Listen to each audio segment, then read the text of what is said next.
Welcome to Mishna study. Peah, Mishna Bet. Over here, we're going to continue on the theme of discussing about olive trees. Beforehand, we spoke about important types of olive trees.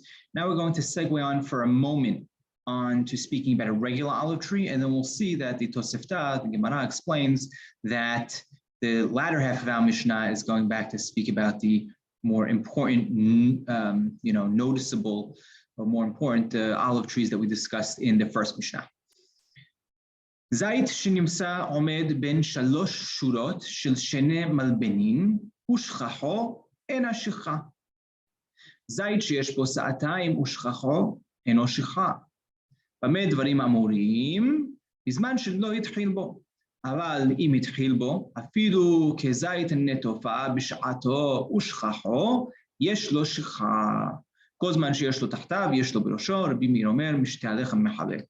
So firstly, when you have a zait, when you have an olive tree, now I'm going to talk about a regular olive tree, right? Not something special, not a zait netofa, not a Californian olive, what we want to, it's just a regular simple olive tree that's standing in between three rows.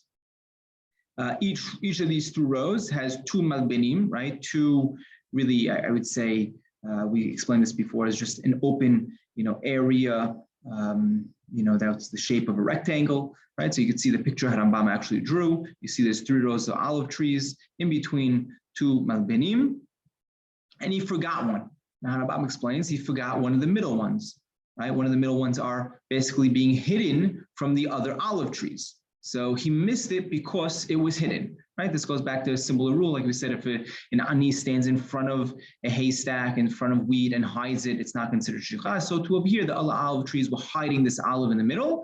And therefore, even though he forgot it because it was hidden. So therefore, this is not considered shikha. That's the first part of our Mishnah. Next sentence says, zait that has two sa'atayim and he forgets it is not considered shikha. Right? And Rambam doesn't explain anything here. Actually, maybe we can infer something from later on.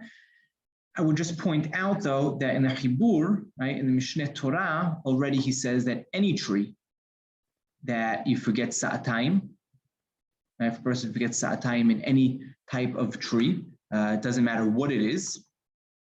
He says,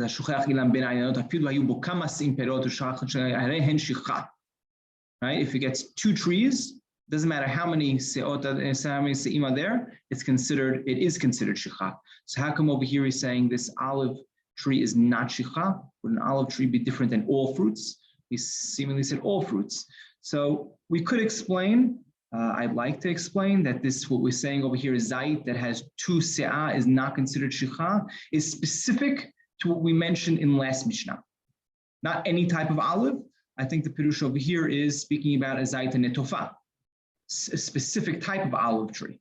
That is what, even if you forget it, there is no shikha, if there is sa'atayim, even if there is sa'atayim. Now, b'me dvarim amurim, right? What are we speaking about? Now, what does this question mean? So Rambam explains that the Tosefta already explains, b'me dvarim amurim is going back on the last Mishnah. This is already the Talmud saying, this is already Tosefta saying that what we spoke about in last Mishnah, the zait and netofa, right? That if a person remembers, it's something that you remember. So therefore, a zait and netofa, there is no shikha by that. When do we say there is no shikha? There's no such thing as forgetting a zait and netofa.